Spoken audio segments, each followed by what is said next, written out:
President Ferdinand R. Marcos Jr.'s Shangri-La Defense Summit speech that articulated the country's position on the West Philippine Sea issue was eloquent and cut to the quick of Filipino patriotism and pride.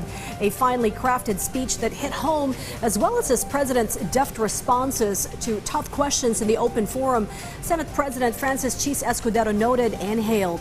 In particular, Senator Escudero cited how the president in his speech extended the olive branch of peace through meaningful dialogue and engagement in resolving these issues.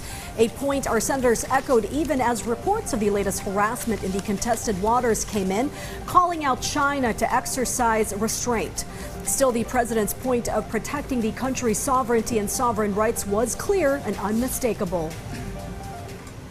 Pati ko si Pangulong Marcos sa kanyang talumpati sa Shangri-La Dialogue, gayon din sa kanyang pagsagot sa mga tanong ng Open Forum.